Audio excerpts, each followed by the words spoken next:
ఒట్టి చేతులతో ఎలా వెళ్ళను, ఏదైనా తీసుకెళ్తాను అన్నట్టండి ఇక్కడ ఇంద్రుడు. ఒక పని చేయి, కృష్ణుడి గోవులంటే చాలా ఇష్టం కనుక నీ దగ్గరున్న గోవులంటే తీసుకువెళ్ళన్నట్టు ఇక్కడ. ఇంద్రుడి దగ్గరున్న గోవులంటే ఏమిటండి? అవి కామధేనువులు, సామాన్యం కాదు ఇక్కడ.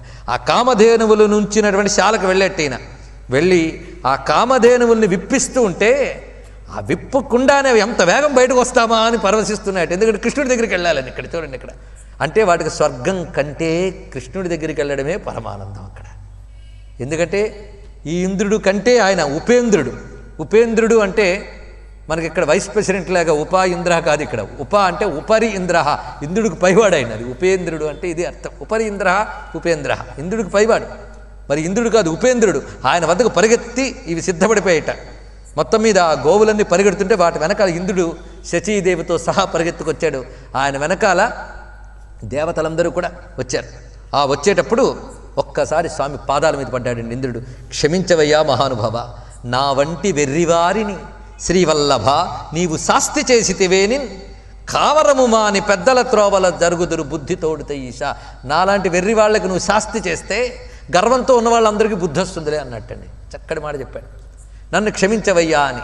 ఇక్కడ ఈ క్షమా గీతాన్ని నారాయణ తీర్థుల వారు చాలా చక్కగా రాశారు. మా మకాపరాధ శతం క్షమ్యతాం త్వయా మాగణయాధవాయుతం. మామక అపరాధ శతం క్షమ్యత, నేను చేసిన అపరాధాలని క్షమించు.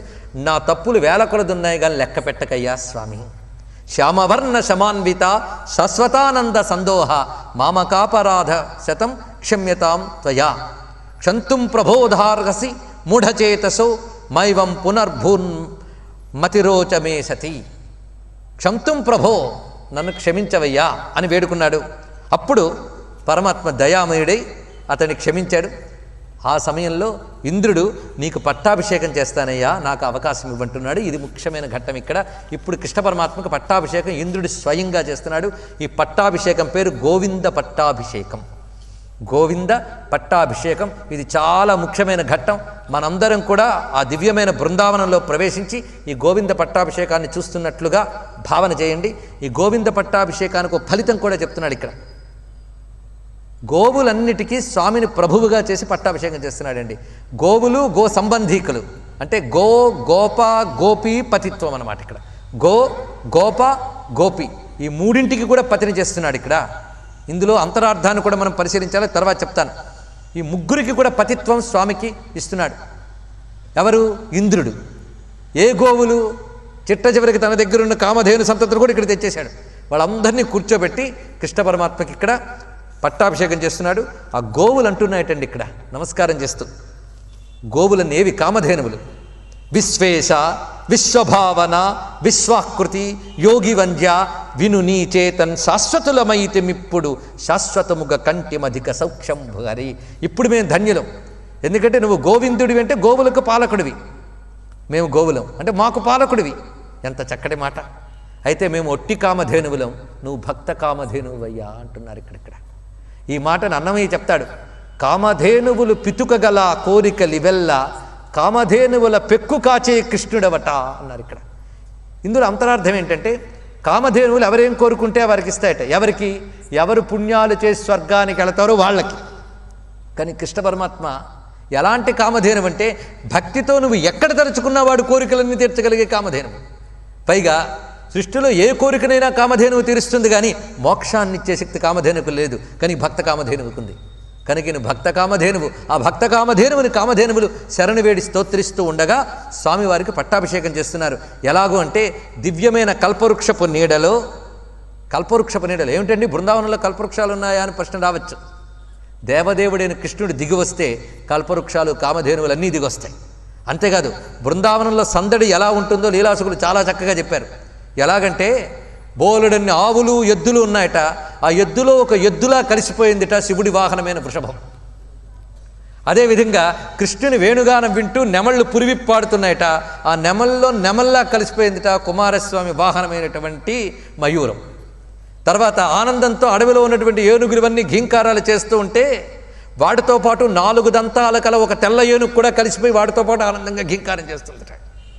అంటే ఏమిటి? ఐరావతం. ఏమిటి దీనిలో అర్థం అంటే ఎక్కడికైనా మనం వెళితే మనం వెహికల్ పార్క్ చేసుకుంటాం కదండి, అలాగే దేవతలందరూ బృందావనంలో కృష్ణుడున్నాడు వచ్చి వాళ్ళు వెహికల్స్ పార్క్ చేసుకున్నారు. అక్కడ పార్క్ చేసిన వెహికల్స్ అన్నీ వచ్చి ఇందులో లీనమైపోయాయండి. అవి కూడా ఎందుకంటే అవి జడమైన వెహికల్స్ కావు కదా, అవి కూడా కృష్ణుని చూస్తూ పరవశించిపోతున్నాయట. చూసారా, దేవుడే దిగితే దేవతలు దిగడంలో ఆశ్చర్యం ఉంది. అందుకు ఆశ్చర్యపోతున్నారు నందాదులు. మా కొల్లపల్లికి ఇంద్రాది దేవతలు వచ్చారంటే ఇదిగో ఈ నల్లనయ్య వల్లే కదా అని దండాలు పెట్టుకుంటున్నారండి. ఇక్కడ స్వామివారికి పట్టాభిషేకం చేస్తున్నారు. నందాదులు ఆశ్చర్యపోతున్నారు. ఇంద్రుడు స్వయంగా చేస్తున్నాడండి. అదితి కశ్యపులు అంశరూపాలతో ఇక్కడ అవతరించినా స్వర్గంలో అదితి కశ్యపులు ఉంటారు, వాళ్ళు కూడా వచ్చారు ఇక్కడికి. మొత్తం దేవతలందరూ ఉన్నారు. సురభిక్షీరములన్ సురద్విప మహాసుండాలతానీత నిర్జర గంగాంబువులన్ నిలింపజననీ సన్మౌని సంఘంబుతో సురనాథుండభిషిక్తి చేసి పలికెన్ సంపార గోవిందాంచు రణాక్రాంతు విపక్షతో జజదలాక్షన్ సాధు సంరక్షణం. సురభిక్షీరములన్ కామధేను పాలు బంగారు పాత్రల్లో పట్టి ముందు కృష్ణుడి మీద అభిషేకం చేసేట. దానికంటే ముందు ఆయనకి స్వర్గం నుంచి తెప్పించిన సువర్ణరత్న సింహాసనాన్ని పెట్టి దాని మీద కూర్చోపెట్టి కామధేను పాలతో అభిషేకం చేశారు. ఆ తర్వాత దిగ్గజాలు అంటే ఐరావతాది అష్ట దిగ్గజాలు కూడా తమ తుండములలో రత్నాలు తాపిన బంగారు కలశాలు పట్టుకొచ్చి ఆ బంగారు కలశాల్లో ఆకాశ గంగా నది జలములు పెట్టి వాటితో కృష్ణునికి అభిషేకం చేశాయి. ఈ అభిషేకం చేసినప్పుడు శచీదేవి ఒక బంగారు పళ్ళెరం పట్టుకుందిట కృష్ణుని యొక్క తలపైన. ఈ బంగారు పళ్ళెరానికి సహస్ర రంధ్రాలు ఉన్నాయి. దానిలో దివ్యమైనటువంటి అమృతధారలతో ఇంద్రుడు అభిషేకం చేస్తున్నట్ట. ఆ విధంగా అభిషిక్తుడయ్యాడు శ్రీకృష్ణ పరమాత్మ. ఇలా అభిషిక్తుని చేసి గోవిందా అని అరిచి పిలిచేటండి ఇంద్రుడు. ఒక్కసారి నోరారా గోవిందా అని పిలిచాడు. ఇది పట్టాభిషేకం. గోవింద నామాన్ని ఇక్కడ చెప్పడం జరుగుతున్నది. నేను మొన్న రెండో రోజున ఒక మాట చెప్పాను. స్వామికి ఉన్న నామాలన్నీ ఆయనతో పాటు దిగొచ్చాయని ఒక మాట చెప్పాను ఇక్కడ. అందులో గోవిందనామం కూడా ఒకటి. గోవిందనామం వేదాల్లోనూ ఉంది స్వామివారికి. గోవిందో గోవిధాంపతి అని మనం విష్ణు శాస్త్రంలో కూడా చెప్పుకుంటున్నాం. ఆయన గోవిందుడు. ఇప్పుడు అవతరించి మళ్ళీ తన యొక్క గోవిందత్వాన్ని చూపిస్తున్నాడు. ఈ గోవింద అనే మాటకి అద్భుతమైన శక్తి ఉందండి. అందుకే ఇది మహామంత్రం. మహామంత్రం సర్వరోగహారమైనటువంటి మంత్రం. ఈ గోవింద నామాన్ని చాలా ప్రేమగా పలికారు భక్తులందరూ కూడా. మనం కూడా గోవిందా అని ఉచ్చరించాలి. ఇంద్రుడు అన్నాడండి గోవిందా అంచు సొంపారగా పలికే, ప్రేమగా పలికెట్ట గోవిందనామాన్ని. ఈ గోవిందనామానికి అర్థం చెప్పుకునేటప్పుడు ఒక్కసారి ఈ పట్టాభిషేక వైభవాన్ని చుట్టూ ఉన్న వాతావరణాన్ని చూద్దాం ఎలా ఉన్నదో. స్వామికి పట్టాభిషేకం జరుగుతున్నప్పుడు ఎలా ఉందో చెప్తున్నారు. తుంబురు నారదాదులు సిద్ధచారణ గంధర్వులను హరికథలు పాడిరి, అమరకాంతలు మింటనాడిరి, వేల్పులు కురియించి రంచిత కుసుమ వృష్టి, జగములు మూడును సంతోషమును పొందే కుర్రులు చన్నుల కురిసెపాలు, నవ జలంబులతోడ నదులెల్ల ప్రవహించే నిఖిల వృక్షములు తేనెయలు వడసే, సర్వలతికల ఫల పుష్పచయముల మరి పర్వతంబలు మణిగణ ప్రభల నొప్పే, ప్రాణులకు నెల్ల తమలోని పగలుమాని, ప్రాణులకు నెల్ల తమలోని పగలుమాని, వాసుదేవుని అభిషేక వాసరమున, వాసుదేవుని అభిషేక వాసరమున. ఎంత చక్కటి వాతావరణం ఏర్పడిందో చెప్తున్నారు ఇక్కడ.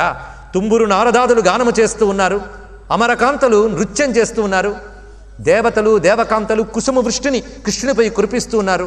ముల్లోకాలు ఒక శాంతిని పొందాయి. గోవుల యొక్క పొదుగుల నుంచి తమంత తానుగానే అమృతధారల వంటి క్షీరములు జాలువారుతున్నాయి. నదుల్లో కొత్త నీరు ప్రవహిస్తూ ఉన్నది. వృక్షములు ఒక్కసారిగా వికసించాయి. ఆ పువ్వుల్లో తేనెలు బయటికి చిప్పిల్లాయి అని వర్ణిస్తున్నారు. సర్వలతికల ఫలపుష్ప చయముల మరి కాలాన్ని మర్చిపోయి అన్ని చెట్లు అన్ని లతలు పూసేయటండి ఆ సమయంలో పర్వతములు మణులతో ప్రకాశించిపోతూ ఉన్నాయి. మానవుల్లో పగలు పోయే అన్నారు. పగలు అంటే రాత్రి పగలు కాదు. ఇక్కడ పగలంటే ఏంటో తెలిసిపోయింది కదా, ద్వేషబుద్ధులు పోయాయి అన్నారు ఇక్కడ. అంటే గోవింద పట్టాభిషేక ఫలం ముఖ్యం ఏంటంటే మనస్సులో కల్మషం పోవడం, పరస్పర ద్వేషభావాలు పోవడం. ప్రస్తుతం ప్రపంచమంతా రగులుకుపోతున్న సమస్యలన్నిటికీ కారణం అదే కదండి. ఈ రోజున ఇక్కడ మనందరం కలిసి ఈ హేళాపురిలో గోవింద పట్టాభిషేకం జరిపించుకున్నాం. దీని ఫలితంగా భారతదేశంలో ద్వేషభావాలు నశించుగాక, హిందూ ధర్మం రక్షింపబడుగాక, సనాతన భారతదేశం క్షేమంగా ఉండుగాక అని ప్రార్థన చేసుకుందాం. గోవింద గోవింద అని నమస్కరించుకుని ఇక్కడ గోవింద నామాన్ని విశేషంగా చెప్పుకుంటున్నాం. గోవింద గోప గోగణ పతిత్వంబు. చూడండి, గోగణ గోపీగణ గోపగణ ముగ్గురికి పతిత్వం అంటే ఇక్కడ అది స్వామి చేస్తున్నటువంటి దివ్యలీల. ఈ గోవింద నామానికి అర్థం చెప్పుకుందాం. ముందు గోవింద అంటే ఆవుల ద్వారా తెలియబడివాడు. జాగ్రత్తగా వినండి, రామానికి అర్థం చెప్తున్నాను కనుక అనేక అంతరార్థాలు ఉంటాయి. వైదికమైన అర్థాలు నేను ఒక్కొక్కటి తీసుకొచ్చి చెప్తున్నాను. వింద అనే శబ్దానికి అర్థం ఏంటంటే గోవులను తెలుసుకునివాడు, గోవుల ద్వారా తెలియబడివాడు, రెండు అర్థములు. అలాగే గోవులను రక్షించువాడు.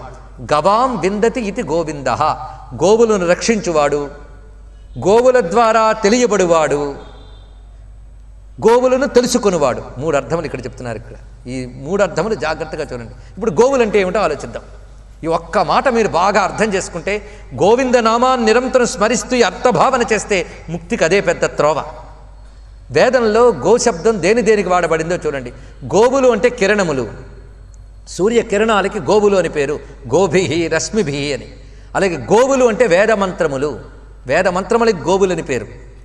అదేవిధంగా గోవులు అంటే ఆవులు, గోవులు అంటే ఇంద్రియాలు, గోవులు అంటే ప్రాణశక్తులు, ఇక గోవు అంటే భూమి. మొత్తం 6 అర్థాలు ఇక్కడ చెప్పడం జరిగినది. వీటిని రక్షించువాడు అంటే వేదములను రక్షించేవాడు, కిరణ రూపమైన కాంతి శక్తుల్ని రక్షించేవాడు అంటే సూర్యుని నుంచి, చంద్రుడి నుంచి, అగ్ని నుంచి మనకి రకరకాల కళల రూపంలో కాంతులు వస్తున్నాయి. ఈ కాంతులన్నీ ఆయన యొక్క శక్తి అధీనములే, ఆయన నుంచే వస్తున్నాయి. అసలు సూర్యుడిని గోవిందుడని వర్ణించిందండి వేదం, తెలుసా మీకు? ఉదాహరణకి కిరణములతో ఉన్న సూర్యుడు ఎలా ఉన్నాడంటే గోవులతో ఉన్న గోవిందుడిలా ఉన్నాడని వర్ణించారు. అంటే మందని తోలుతున్న గొల్ల పిల్లల్ని ఎప్పుడైనా చూడండి, ఆ మందని తోలుతున్న గొల్లవాడు ఎలా ఉన్నాడో కిరణాలనే గోవుల్ని తోలుతున్న సూర్యుడు ఎలా ఉన్నాడని వర్ణించారు. ఎంత అద్భుతమైన విషయం ఇక్కడ. అంటే కిరణాలన్నీ ఎవరి కంట్రోల్లో ఉన్నాయి? ఆయన కంట్రోల్లో ఉన్నాయి. అయితే కిరణాలు ఆయనకు వేరా? అయితే సూర్యుడిని మీరు ఎలా తెలుసుకున్నారు అక్కడ ఉన్నాడని? సూర్యుడు అక్కడ ఉన్నాడని మీకు ఎలా తెలిసింది? ఈ కిరణముల ద్వారానే ఆయన అక్కడ ఉన్నాడని తెలిసింది. ఈ కిరణములు మీవే పడుతూ ఉంటే ఈ కిరణాలు ఎక్కడి నుంచి వస్తున్నాయా అని చూస్తే సూర్యుడు కనబడ్డాడు. అంటే కిరణముల ద్వారా తెలియబడ్డాడు. పైగా ఈ కిరణముల గురించి మనకు తెలుసా, ఆయనకు తెలుసా? నిజానికి ఆయనకే తెలుసు. కానీ కిరణములను తెలుసుకునేవాడు, కిరణముల ద్వారా తెలియబడివాడు, కిరణములను రక్షించువాడు ఎవరు? సూర్యమండలంలో ఉన్న నారాయణుడు, ఆయన గోవిందుడే. ఇది చూడండి ఒక అర్థం. అదేవిధంగా మన సూర్యకిరణాలు ఎలాగైతే భూమి మీద ప్రసరించాయో ఆత్మ యొక్క చైతన్యం కిరణ రూపాల్లో మన శరీరం అంతా ప్రసరిస్తేనే మనం ఉన్నాం. చూడండి ఇక్కడ. కనుక ప్రాణములే ఇక్కడ గోరూప కిరణములు, కనుక గోవులంటే ప్రాణములు. ఇవన్నీ కూడాను ఆత్మ యొక్క అధీనంలో ఉన్నాయి. ఆయన లోపల ఉన్నాడని నీకు ఎలా తెలిసింది? ఈ ప్రాణముల యొక్క పని బట్టి పని చేయించేవాడు ఒకడు ఉన్నాడని లోపల తెలుసుకోవాలి. అంతేకదా, ఒక ఆఫీసులో బాగా పని నడుస్తుంటే ఆఫీసులో ఒకడు ఉన్నాడని ఎలా తెలిసిందో నీలో ప్రాణముల యొక్క పని బట్టి ఈ ప్రాణాలను నడిపేవాడు ఒకడు ఉన్నాడని తెలుసుకోవాలి. ఈ ప్రాణముల్లో ఆయన శక్తే ప్రసరింపబడుతున్నది. ఈ ప్రాణములను రక్షించేవాడు, ప్రాణముల ద్వారా తెలియబడివాడు, ప్రాణములను తెలుసుకునేవాడు ఆయన. కనుక ప్రాణములకు. అలాగే వేదములు, వేదమంత్రములు, వేదమంత్రములన్నీ స్వామి నుంచే వచ్చే. యస్య నిశ్వసితం వేదాహ అంది శాస్త్రం. అంటే స్వామి యొక్క ఊర్పులే, అంటే ఊపిరులే వేదములట. అవన్నీ ఆయన నుంచే వచ్చాయి. మరి ఆయన గురించి ఇంత చెప్పుకుంటున్నామే, దేని ఆధారంగా చెప్తున్నాం? వేదముల ఆధారంగానే చెప్పుకుంటున్నాం, అంతే కదండి. వేదముల ఆధారంగానే పరమాత్మను తెలుసుకోగలం. ఆయన నుంచి వచ్చిన వేదముల ద్వారానే ఆయన్ని మనం తెలుసుకోగలం. వేదముల ద్వారా ప్రతిపాదింపబడే పరతత్వమే గోవిందుడంటే. స్వయంగా గీతలో చెప్పాడు కదా ఆయన, వేదైశ్చ సర్వైరహమేవ వేద్య వేదాంత కృత్ వేద విదేవచాహం. వేదములన్నీ తెలుసుకునివాడు నేనే. ఎందుకంటే వేదాలు మనకు తెలియవు, ఆయనకే తెలుసు. వేదాలు అధ్యయనం చేసిన వాళ్ళందరికీ వేదాలు తెలుసా? వేదముల గురించి సంపూర్ణంగా తెలిసిన వాడు ఒక్కడే, నారాయణుడు. గుర్తుపెట్టుకోండి, ఆయనకే వేదముల గురించి తెలుసు. ఆయన నుంచే వేదములు వచ్చాయి. ఈ వేదముల ద్వారా ఆయన్నే తెలుసుకోవాలి. ఎందుకంటే వేదములు పుట్టిందే ఆయన చెప్పడానికి, అది ఆయన నుంచే పుట్టే. కిరణముల ద్వారా సూర్యుడిని తెలుసుకున్నట్లుగా వేదముల ద్వారా వేదవేద్యుడిని తెలుసుకోవాలి. కనుక గోవిందుడు అంటే వేదవేద్యుడు. ఇది రెండవ అర్థం. ప్రాణములను కాపాడువాడు. ఇలా జగత్తులో మనం కదులుతున్న అన్ని శక్తులు గోవులను చూసుకోవాలి. వీటన్నిటికీ గోపాలకుడని. అయితే ఇక్కడ అంతరార్థంగా ఒక మాట చెప్తున్నా. గోవిందుడు అన్నప్పుడు ఆత్మపరంగా అర్థం తీసుకోవాలి. అది ఎలాగో చూడండి. ఎందుకంటే ఒకే నామానికి ఇన్ని అర్థాలు ఉంటాయి. ఎందుకంటే స్వామి ఇన్నిటి పరంగా కూడా ఉన్నాడు గనక. మన శరీరమే ఒక వ్రజభూమి, మన శరీరమే వ్రజభూమి. ఇందులో గోవులు ఉన్నాయి, గోపాలకులు ఉన్నారు, గోపికలు ఉన్నారు. ఎవరు వాళ్ళు జాగ్రత్తగా చూడండి. నిన్న నేను చెప్పిన కథను కొంచెం మళ్ళీ గుర్తు తెచ్చుకోండి. ఎప్పటికప్పుడే అనేది కాదు కదా, మీ తత్వం నాకు తెలుసు. గోవులు అంటే మన ఇంద్రియాలు గోవులు, వీటిని నడిపే ఆలోచనలు గోపాలకులు, ప్రాణశక్తులు గోపికలు. ప్రాణము, బుద్ధి, దేహము, ఇంతే కదండి. మనం ఈ మూడు మనకు తెలుసు. మనకు గోవులు తెలుసు, గోపకులు తెలుసు, గోపికలు తెలుసు. గోవిందుడు తెలియదు. వచ్చింది వాదంతా అక్కడే వచ్చింది మనకి. గోవులైన ఇంద్రియాలు తెలుసు, గోపాలకులైన గోపాలకులైన ఆలోచనలు తెలుసు, గోపికలైన ప్రాణములు తెలుసు. కానీ ఈ ముగ్గురిని నడిపించేవాడు అసలున్నాడు, వాడు గోవిందుడు, వాడు ఇందులోనే ఉన్నాడు. కనుక ఆ గోవిందుడిని ఈ గోశాలలో పరిశీలించండి. ఇది గోష్ఠం, ఇదే కోష్టం, గోశాల ఇక్కడున్నాడు. ఇది వ్రజము, ఇది గోశాల. అక్కడ ఉన్నటువంటి ఆ పరమాత్మ వల్లనే వీళ్ళు ముగ్గురు కదులుతున్నారు, లేకపోతే ఏమీ లేదు. కనుక అసలైన గోవిందుడు ఎక్కడున్నాడో ఇక్కడ చూపించాం కదా. బహుశా ఇది అర్థం అవడమే కష్టం. ఎందుకంటే నీ లోపల వాడిని చెప్తే అర్థం కాదు, బయట వాడిని చెప్తే అన్నీ అర్థమవుతాయి మనకి. ఎందుకంటే మన ముఖం మనకు కనబడదు కనుక మనలో ఉన్నవాడు కూడా మనకు తెలియదు. ఇలాంటి తత్వమే. కనుక మనలో ఉన్న గోవిందుడిని గ్రహించవలసిన అవసరం ఉంది. మొత్తానికి గోవిందుడు అనేది నారాయణమూర్తి నుంచి ఆత్మవస్తువు వరకు అన్నిటిగా అన్వయింపబడుతున్నది. కనుక గోవిందనామం ఎంత పరిపూర్ణమైనదో చూడండి. అందుకే గోవర్ధన ఉద్ధరణ వెంటనే స్వామి గోవింద పట్టాభిషేకం జరగడం. కనుకనే గోవర్ధనగిరి ఉత్కృష్టమైనటువంటి ఆ గోవర్ధనగిరిని ఉద్ధరించిన లీలలన్నిట్లోకి గొప్ప లీల అని ఎందుకు చెప్పాను ఇప్పుడు అర్థమైంది కదా. గిరిధారి గోవర్ధన గిరిధారి. అందుకే ఈ ఘట్టం అవగానేట స్వామి గోవింద పట్టాభిషేకం చేసిన తర్వాత అక్కడ ఉన్నటువంటి గోపికలందరూ పరవశించిపోయి గానం చేశారట. గోవర్ధన గిరిధర గోవింద గోకుల పాలక పరమానంద శ్రీవత్సాంకిత శ్రీకౌస్తుభధర భావుక భయహర పాహి ముకుంద గోవర్ధన గిరిధర గోవింద. మాటలు చూడండి ఎలా వేశాడు మహానుభావుడు. ఎందుకు గోవిందని చెప్పాడు ఇప్పుడు తెలిసింది కదా. ఊరికనే గోవర్ధన గిరిధర పక్కన గోవింద అని వేయలేదు. ఋషులు ఒక మాట పక్కన ఒక మాట పెట్టారంటే ఇంత సార్థకత ఉంటుంది.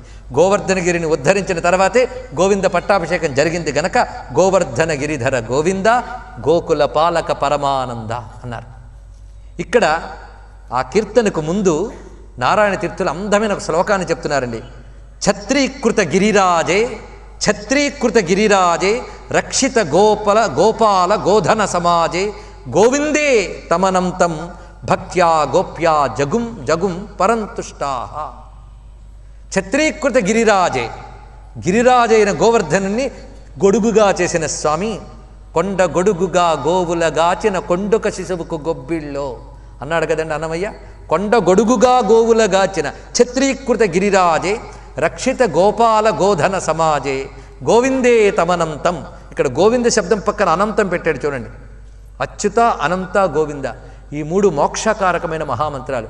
రోగహరంట ఇవి రోజు జపించే వాళ్ళకి అచ్యుతానంత గోవింద రోగాలు పోతాయి. ఈ విషయం లలితోపాఖ్యానం చెప్పినప్పుడు మీకు చెప్పాను నేను. అచ్యుత అనంత గోవింద మూడింటికి లింక్ ఉందండి. అందులో గోవింద చివరి మాట. అందుకే ఈ గోవింద అనే విషయంకి ఇంత విశేషమైనటువంటి అంతరార్థాన్ని మనం చెప్పుకున్నాం. అయితే ఇందాక నేను చెప్పిన గోప గోపి మధ్యలో గోవిందుడు ఈ దృశ్యాన్ని మనం భావించాలంటే లీలాసుకుడు చెప్తాడండి. మందారమూలే మదనాభిరామం బింబాధరాపూరిత వేణునాదం గోప గోపీ జనమధ్య సంస్థం గోపం భజే గోకుల పూర్ణచంద్రం. ఆ విషయాన్ని ఇక్కడ గోప గోపీ జనమధ్య సంస్థం ఎక్కడ కూర్చునంటే కల్పవృక్షపు మూలంలో ఉన్నట్ట. మందారం అంటే కల్పవృక్షం, అంతేగాని మన దగ్గర ఎర్రగా పూసే హైబిస్కస్ పువ్వులు కాదు. మందారం అంటే కల్పవృక్షం అని అర్థం. కల్పవృక్షము